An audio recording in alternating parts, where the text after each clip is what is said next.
Chandogya Upanishad, Part 2. Narada, in spite of all his worldly accomplishments, is sorrowful. He approaches Sanat Kumara and asks for teaching.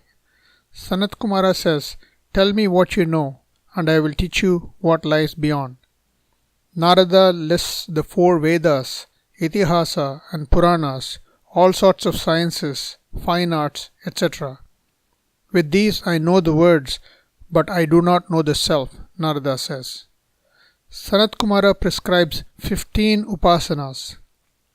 The Vedas, etc. are names. Meditate upon the name. Then he says, speech is greater than the name. Meditate upon speech. And so on, until he finally tells Narada to meditate on prana, or life force. Within time-space bound creation, Hiranyagarbha, or cosmic life force, is the greatest principle. Sanat Kumara proceeds, beyond Hiranyagarbha lies absolute reality or absolute truth.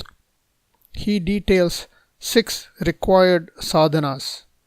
Sincere desire for Atmananda. Kriya means acquiring all qualifications for this knowledge. Nishtha means cultivating and maintaining a bond with a guru.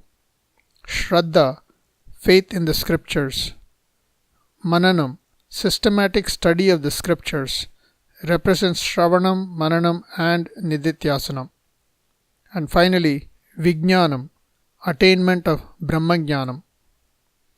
Sanat Kumara teaches about Brahman, which he refers to as Bhuma here, wherein one sees nothing else, hears nothing else, and understands nothing else. That is the infinite, wherein one sees something else, hears something else, and understands something else. That is finite. That which is infinite is immortal. That which is finite is mortal. Revered one, wherein does that rest? In its own majesty, or not in majesty. This is a very important definition.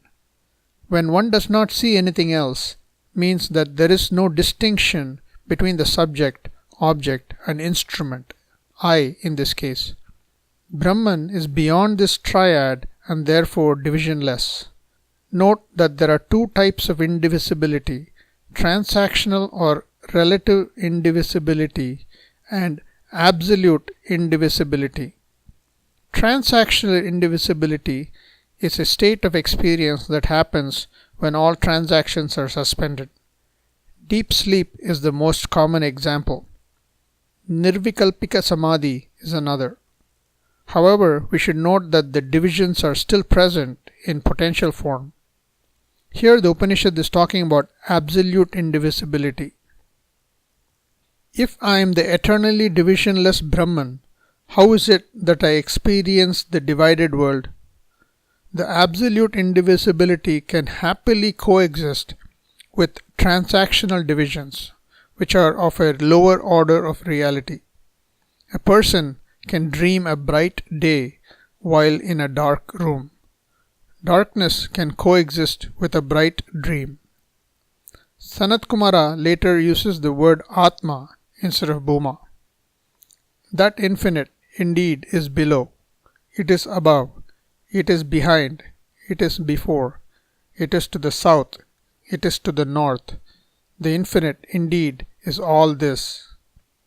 Next follows the instruction about the infinite with reference to I. I indeed am below. I am above. I am behind.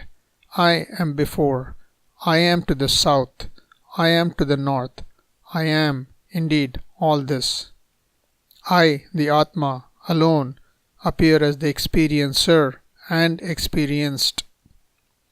The next chapter discusses Saguna Brahma Upasana in the first 6 sections. The Upanishad looks upon the human body as a temple, a palace of Ishvara. Within that body temple, the heart is the sanctum, and Ishvara resides in the small space within the heart called Chidakasa. Just like space is all-pervading, formless, indivisible, untaintable. Chidakasa is also the same. Ishvara is meditated upon as residing within this space and everywhere else. Ishvara is glorified in this section as the support of the entire universe. Ashtaguna Vishishta, 8 glories, free from all karma, free from old age, deathless, sorrowless, without hunger or thirst, whose desires are ever fulfilled and whose wishes always come true. He is the maintainer of the universe, a dam who protects dharma. For this upasana to be fruitful, some disciplines are needed, amongst which is brahmacharya or chastity.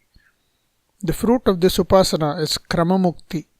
The upasaka will attain Brahmaloka and become a jnani there.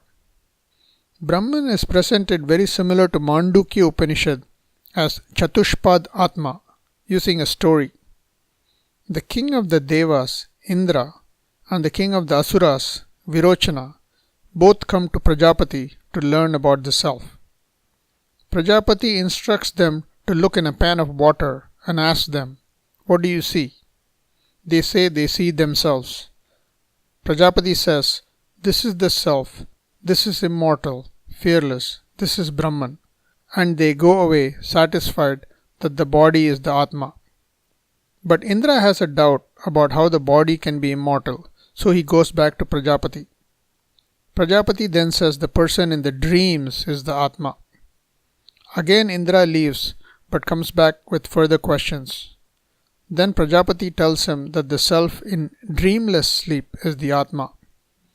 Again Indra leaves and comes back with even more questions.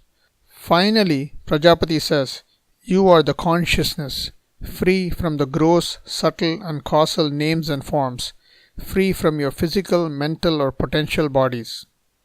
This is called Uttama Purusha here in Chandogya, while it is called Turiya in Mandukya Upanishad. Prajapati concludes by offering prayers.